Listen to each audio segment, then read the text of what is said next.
সমস্ত প্রাণীর খানা খাওয়া হচ্ছে আদত, আর মুসলমানের খানা খাওয়াটা হচ্ছে ইবাদত। জোরে বলেন সুবহানাল্লাহ। কোন সময় আমার আর আপনার খানা খাওয়াটা ইবাদত হবে? যখন আমরা সুন্নত অনুযায়ী আমরা যখন খানা খাবো, তখন খানা খাওয়াটা আমার আর আপনার ইবাদতের ভিতরে গণ্য হয়ে যাবে। জোরে বলেন সুবহানাল্লাহ। হযরত ওসমান গনি রাদিয়াল্লাহু তাআলা আনহু দোয়াটা পড়লেন। আমরা অনেকেই দোয়াটা পারি না। এখন বলতে পারেন, হুজুর দোয়া যে পারি না কি করব? বিসমিল্লাহটা তো সকলেই পারেন। যখন খানা খাওয়া শুরু করবেন, বিসমিল্লাহি ওয়া আলা বারাকাতিল্লাহ বলে খানা আরম্ভ করেন। এই খানার ভিতরে আল্লাহ তাআলা বরকত দান করবেন। জোরে বলেন সুবহানাল্লাহ। সম্মানিত প্রিয় বন্ধুগণ, আজকে দেখা যায় আমার সংসারের ভিতরে অভাব, সংসারের ভিতরে বরকত নাই। এত এত টাকা কামাই করতেছে, রোজগার করতেছে, কিন্তু সংসারে কোনো উন্নতি নাই, সংসারের ভিতরে কোনো বরকত নাই। ও মা বোনেরা, লক্ষ্য করে আপনারা শুনবেন, আপনাদের জীবনগুলো ধন্য হয়ে যাবে। খানা যখন আপনারা পাতিল থেকে বাড়বেন, তখন বিসমিল্লাহ বলে খানা বাড়া আরম্ভ করবেন। আর বিসমিল্লাহ বলে, বিসমিল্লাহ আলা বারাকাতিল্লাহ বলে খানা শুরু করবেন। জোরে বলেন সুবহানাল্লাহ। হযরত ওসমান গনি রাদিয়াল্লাহু তাআলা আনহু বিসমিল্লাহ আলা বারাকাতিল্লাহ বলে ওটার উপর সওয়ার হয়ে খানা শুরু করলেন। খানা খাওয়ার সময় দেখা যায় প্লেট থেকে দুই একটা খানা পড়ে যায়। কি কোন পড়ে কি পড়ে না? অনেক সময় পড়ে যায়। হাদিসের ভিতরে আছে, মুফাসসিরিনে কিরাম লেখেন, যেই খানাটা শক্তিশালী ওই খানাটাই প্লেট থেকে পড়ে যায়।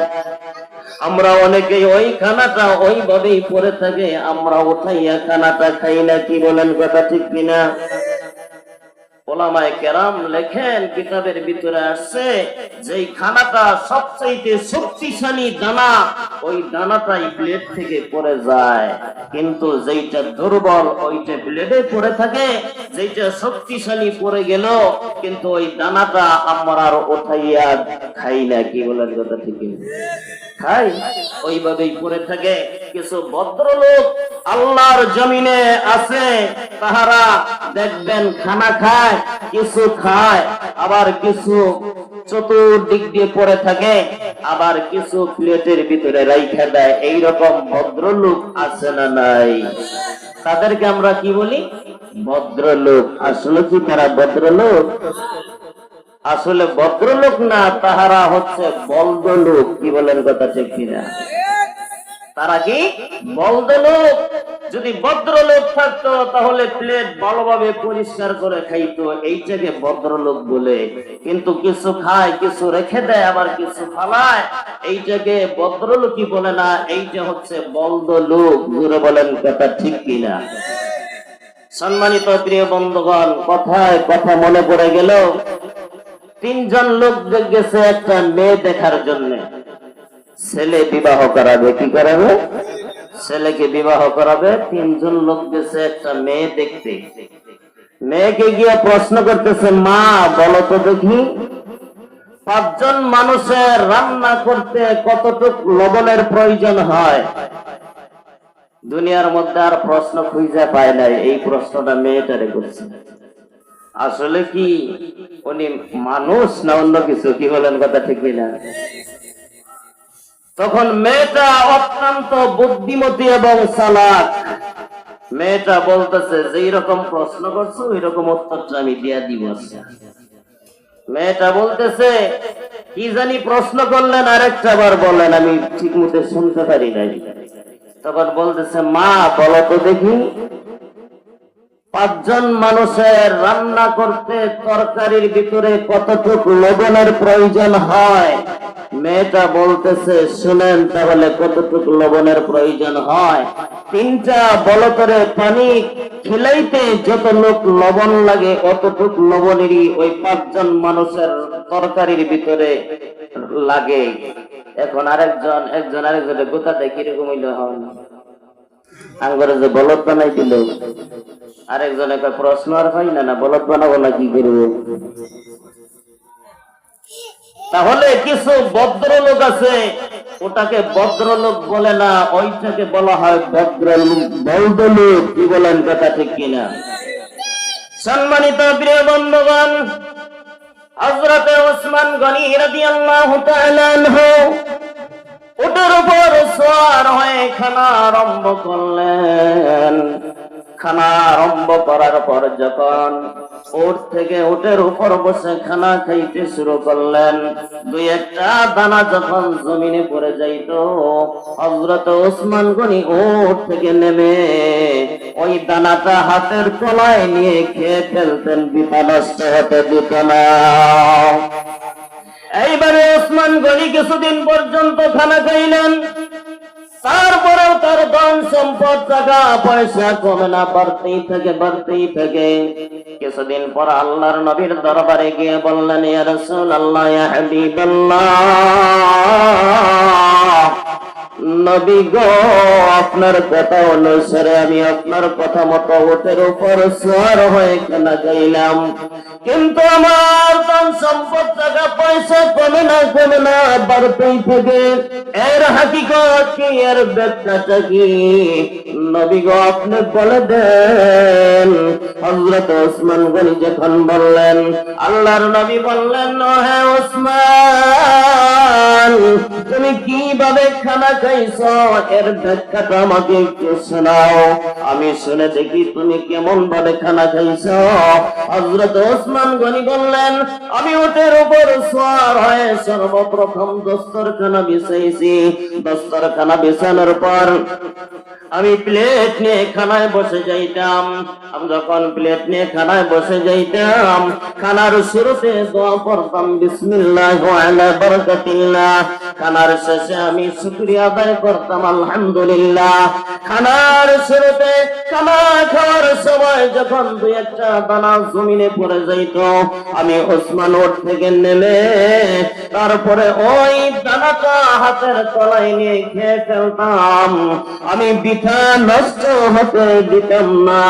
আল্লাহর নবী বললেন, হে ওসমান, আমি নবী বলে দিলাম, শোনা শোনা, এইভাবে তুমি যদি খানা খাইতে থাকো, আল্লাহর কসম করে বলতেছি, তোমার ধন সম্পদ, টাকা পয়সা কোনদিন কমবে না। জোরে বলেন সুবহানাল্লাহ। হযরত ওসমান গনি বললেন, ইয়া রাসূলুল্লাহ, ইয়া হাবিবাল্লাহ, নবী গো, যে রব্বুল আলামিন আমাকে সৃষ্টি করেছেন, যে মালিকের কাছে আমার হায়াত, যে মালিকের কাছে আমার মওত, আমার ধন সম্পদ, টাকা পয়সা যে আল্লাহ তাআলা আমাকে দিয়েছে, ওই মালিকের এক মুহূর্তের জন্য আমি না শুকরিয়া করতে পারবো না। জোরে বলেন সুবহানাল্লাহ। ওই মালিকের দরবারে আমরা ঠিকমতো সঠিকভাবে শুকরিয়া আদায় করতে পারি কি পারি না? পারি না। সম্মানিত প্রিয় বন্ধুগণ, আমি ছোট্ট একটা আয়াতে কারিমা তেলাওয়াত করেছি, নবীজির অসংখ্য হাদিস থেকে একটা হাদিস করেছি, ইন্নামাল আ'মালু বিন্নিয়াত, সমস্ত কাজ নিয়তের উপর কি নির্ভরশীল, সমস্ত কাজ নিয়তের উপর নির্ভরশীল। আমার নিয়ত যদি ভালো থাকে, কাজটা আমার ভালো হবে, নিয়ত যদি সহি থাকে, কাজটা আমার সুন্দর হবে। যে কোনো কাজ করেন দুনিয়ার জমিনে, ওই কাজের শুরুতে, কাজের আগ মুহূর্তে আমার আর আপনার কি করা লাগবে? সহি নিয়ত করতে হবে। যদি আমি ভালো গাছ লাগাই, তাহলে গাছে যে ফলটা ধরবে, ভালো হবে না? ভালো হবে। নিয়ত যদি আমার সহি থাকে, যে কোনো কাজ করব, ওই কাজের ভিতরে মালিক বরকত দিবে। কি বলেন, কথা ঠিক না? এই জন্য বুখারী শরীফের প্রথম পৃষ্ঠায় লেখা আছে, ইন্নামাল আ'মালু বিন্নিয়াত। এক ছাত্র বুখারী শরীফ ওস্তাদের কাছে নিয়ে গেছে। ওস্তাদ বলতেছে, সবক দেওয়ার শুরুতে বলতেছে, বাবা, এইটা হচ্ছে বুখারী শরীফ, এই কিতাবটা যে লিপিবদ্ধ করেছে তার নাম হচ্ছে হযরতে বুখারী রাহমাতুল্লাহি আলাইহি। বুখারী শরীফের প্রথমেই লেখা ইন্নামাল আ'মালু বিন্নিয়াত, আর শেষে লেখা হচ্ছে সুবহানাল্লাহি ওয়ালহামদুলিল্লাহ ওয়া লা ইলাহা ইল্লাল্লাহু আল্লাহু আকবার। তাহলে নিয়ত দিয়ে শুরু করছে, দোয়া দিয়ে শেষ করছে। তাহলে বান্দার কাজ কয়টা? বান্দার কাজ হচ্ছে তিনটা। এক নম্বরে হচ্ছে নিয়ত করা, দুই নম্বরে চেষ্টা করা, তিন নম্বরে দোয়া করা। বুখারী শরীফের সর্বপ্রথম কি? সহিহ নিয়ত, আর লাস্টে আছে কি? দোয়া। তাহলে আমি আর আপনি যখন সহিহ নিয়ত করব, অমুক কাজটা সহিহ নিয়ত করলাম, আল্লাহ তাআলা যেন ভালোভাবে সুন্দরভাবে করতে দেয়, নিয়ত করার পর ওই কাজের ভিতরে আমার আর আপনার চেষ্টা লাগাইতে হবে। কি লাগাইতে হবে না? চেষ্টা লাগাতে হবে। চেষ্টা করতে করতে কাজটা দেখা যায় প্রায় শেষের দিকে, তখন দোয়া করতে হবে মালিকের কাছে, হে আল্লাহ, এই কাজটা যেন আমার সহিহ সালামতে ভালোভাবে সুন্দরভাবে আমি করতে পারি, তুমি তৌফিক দান করো। কি বলে, এরকম দোয়া করা লাগবে কি লাগবে না? সম্মানিত প্রিয় বন্ধুগণ, ওই ছাত্র ওস্তাদ বলতেছে, হে আমার ছাত্র শোনো, তোমার সর্বপ্রথম সহিহ নিয়ত করা লাগবে। যদি তুমি সহিহ নিয়ত করতে পারো রে বাবা, তাহলে তুমি সফল অর্জন করতে পারবা, তুমি বুখারী শরীফ পড়তে পারবা। যদি তোমার নিয়তের ভিতরে গন্ডগোল থাকে, নিয়ত যদি সহিহ না থাকে, কোশ্চিন কালেও তুমি বুখারী শরীফ পড়তে পারবা না। ছাত্র মনে মনে নিয়ত করলো, উস্তাদ জি আমি নিয়ত করে নিলাম, তাহলে নিয়ত যে আমি করলাম, এই নিয়তটা আমার জাস্টিফাই করার দরকার আছে না নাই? আমরা কোনদিন আমাদের নিয়তগুলি জাস্টিফাই করলাম না। আমাদের নিয়ত সহিহ নাকি গরসকি, আমাদের নিয়ত ভালো না মন্দ, আমরা কোনদিন এইটা জাস্টিফাই করি নাই। ওই এলাকায় ওই রাজত্বের ভিতরে তৎকালীন যুগে মাইকিং করা হলো, ওই বাদশা মাইকিং করে দিলেন, আমার রাজত্বের ভিতরে উপযুক্ত ছেলে পাইলে আমার মেয়েকে বিবাহ দিব। ওই রাষ্ট্রের যিনি বাদশা ঘোষণা করে দিলেন, মাইকিং করে ঘোষণা করা হলো, উপযুক্ত ছেলে পাইলে আমার মেয়েকে তার কাছে আমি বিবাহ দিব। এইরকম ঘোষণা যদি করা হয় একটা বাদশার মেয়ের জন্য, তাহলে যুবক মানুষ ওই জায়গায় বিবাহ করার জন্য যাবে কি যাবে না? সম্মানিত প্রিয় বন্ধুগণ, এইবার ওই মাদ্রাসার ছাত্র বুখারী পড়নেওয়ালার কানের ভিতরে আওয়াজ চলে আসলো, অমুক বাদশার মেয়েকে বিবাহ দেওয়া হবে, যদি উপযুক্ত ছেলে হয়। ওই মাদ্রাসার ছাত্র নিয়ত করলেন, আল্লাহর কালাম সত্য, নবীজির হাদিস সত্য, আমার নিয়ত সহিহ। যদি আল্লাহর কালাম সত্য, নবীজির হাদিস সত্য, আমার নিয়ত সহিহ। আমার নিয়ত যদি সহিহ থাকে, আমি নিয়ত করে বের হয়ে গেলাম, যতক্ষণ পর্যন্ত ওই রাজার মেয়েকে আমি বিবাহ করতে না পারবো, ততক্ষণ পর্যন্ত ওই রাজ দরবার থেকে আমি পিছপা হব না। জোরে বলেন সুবহানাল্লাহ। ওই যুবকের নিয়ত ছিল সহিহ, কিন্তু আজকে আমাদের নিয়তের ভিতরে বেজাল, আমাদের নিয়তের ভিতরে বেজাল ঢুকে গেছে। সম্মানিত প্রিয় বন্ধুগণ, নিয়ত আজকে আমাদের সহিহ নাই। জুমার নামাজের আজান হয়ে গেছে, মন বলতেছে মসজিদে যাও, কিন্তু চতুর্দিক দিয়ে কামের ঝামেলা। আরেক মন বলতেছে না না, যাওয়া লাগবে না, আজকে পবিত্র শুক্রবার জুমার দিন, আজকে নামাজ বাদ থাক, আগামী জুমায় তুমি সর্বপ্রথম যাবা। এইরকম নিয়ত আমরা করি কি করি না? আমাদের বিবি সব দেখা যায় বলে আজকে যাওয়ার লাগবে না, আজকে কামের খুব চাপ, বৃষ্টি কেরাবেরা করতেছে, সামনের জুমায় আগে আগে যাওয়া গা, আজকে যাওয়ার লাগবে না, কামটা গোছাও। কি করে এরকম কয় কি কয় না? নিয়ত আমাদের গন্ডগোল, নিয়তের ভিতরে ভাইরাস ঢুকে গেছে, এই জন্য আমাদের এই দুরবস্থা। কি বলেন, কথা ঠিক কিনা? এই যে কাজের দিন আসতেছে, মসজিদে মানুষ পাওয়া যাবে না, মানুষ খালি থাকবে কাজের মধ্যে, নামাজের দিকে কোনো খেয়াল নাই। নিয়ত আমাদের ভিতরে গড় সহি বিদায় আমাদের এইরকম অবস্থা। কি বলেন, কথা ঠিক কিনা? সম্মানিত প্রিয় বন্ধুগণ, গভীর মনোযোগ দিয়ে শুনবেন, জীবনগুলো পরিবর্তন হয়ে যাবে। ওই বুখারী শরীফ পড়ানেওয়ালা মাদ্রাসার ছাত্র বের হয়ে গেলেন, ওস্তাদকে বললেন, ওস্তাদ জি আমি চলে যাচ্ছি, আমি নিয়ত সহি করেছি, আল্লাহর কালাম সত্য, নবীজির হাদিস সত্য, আমি বের হয়ে গেলাম ওই রাজার মেয়েকে বিবাহ করার জন্য। ওস্তাদ বলতেছে, বাবা যেও না, বাদশার মেয়েকে তুমি কিভাবে বিবাহ করবা? তোমার কি যোগ্যতা আছে? তোমার কোনো ব্যাংক ব্যালেন্স নাই, তুমি কোনো বড় লোকের সন্তান না, তোমার যাওয়া লাগবে না। ছাত্র বলতেছে, ওস্তাদ জি আমার নিয়ত সহিহ, দুনিয়ার আমার কোনো সম্পদ যদি না থাকে, আমার ব্যাংক নাই, ব্যালেন্স নাই, জায়গা নাই, জমি নাই, টাকা নাই, পয়সা নাই, কিন্তু না থাকলে কি হবে, আমার নিয়তটা বড় সহিহ।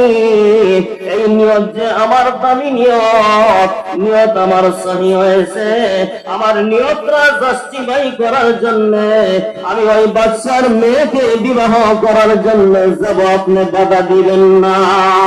ওস্তাদকে বলে ওই ছাত্র চলে গেলেন। যাইতে যাইতে বাদশার রাজ দরবারের কাছে গেটের সামনে গিয়ে হাজির হয়ে গেলেন। এবার গেট দারোয়ান বলতেছে, বাবা তোমার বাড়ি কোথায়? তোমার পরিচয় কি? তুমি এখানে কি চাও? তুমি কিসের জন্য আসছো? তুমি কোন সদকার জন্য আসছো কিনা? তুমি কোন হাদিয়ার জন্য আসছো কিনা? ওই মাদ্রাসার ছাত্র বলতেছে, না না না, আমি কোন হাদিয়ার জন্য আসি নাই, আমি কোন সাহায্যের জন্য আসি নাই, আমার নিয়ত জাস্টিফাই করার জন্য আমি এই বাদশার দরবারে চলে আসি, মেহেরবানি করে গেটটা খুলে দেন, আমি সরাসরি বাদশার সাথে দেখা করব। বলেন সুবহানাল্লাহ। ওই গেট দারোয়ান বলতেছে, তোমার সাহস তো কম নয়, তোমার গায়ে ভালো একটা জামা পর্যন্ত নাই, মাথায় একটা সুন্দর টুপি নাই, তোমার হাতে কোনো ঘড়ি নাই, তোমার কোনো যোগ্যতা নাই, তুমি কি সাহসে এই বাদশার মেয়েকে বিবাহ করার জন্য আসছো? জীবন থাকতে এখান থেকে দূরে চলে যাও, তোমাকে কিন্তু বাদশা শুনলে বাঁচাবে না।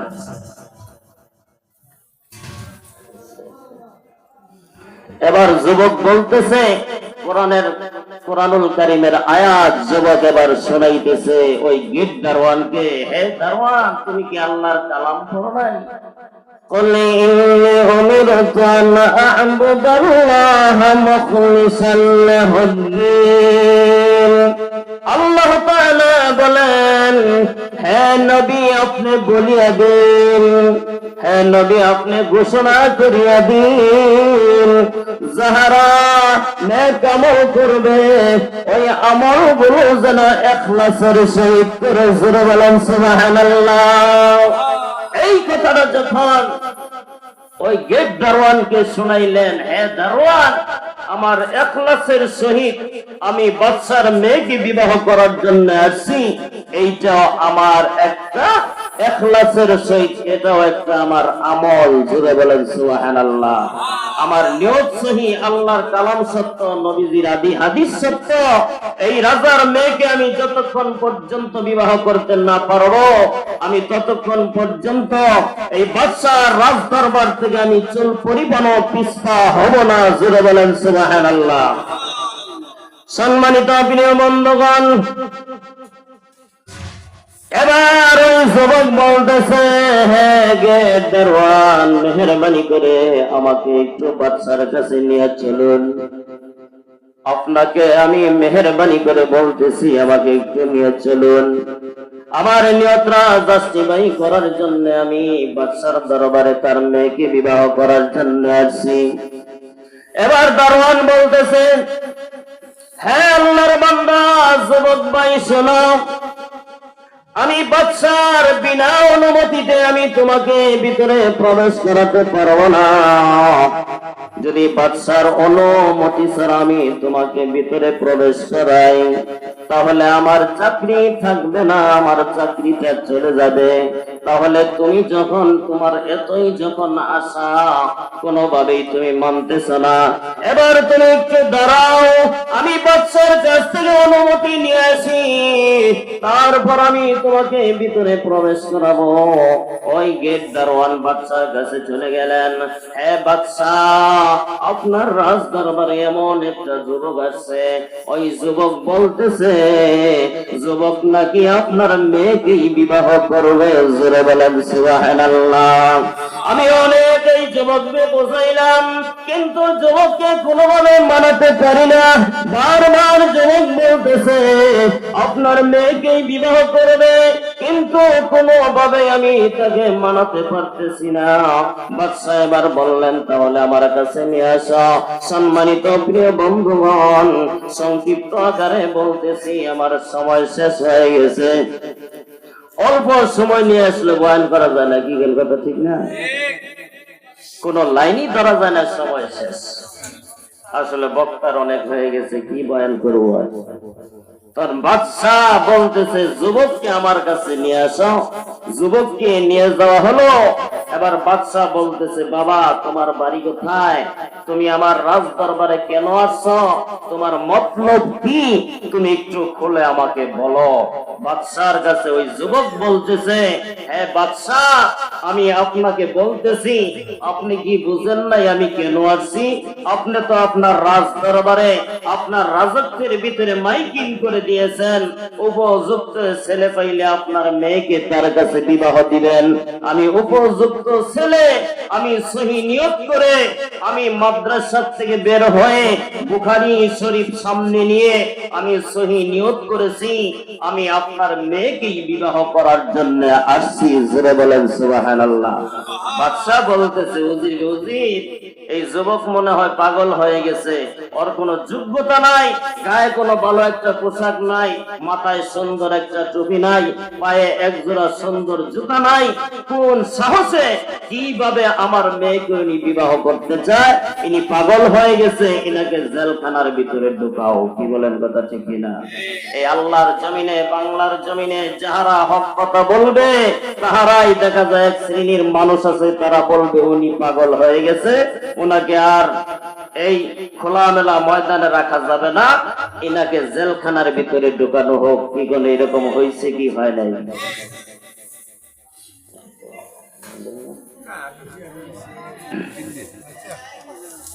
সম্মানিত প্রিয় বন্ধুগণ, আসলে সময় শেষ হয়ে গেছে। সভাপতি সাহেব খালি বারবার বলতেছে সংক্ষিপ্ত করেন, সংক্ষিপ্ত করেন।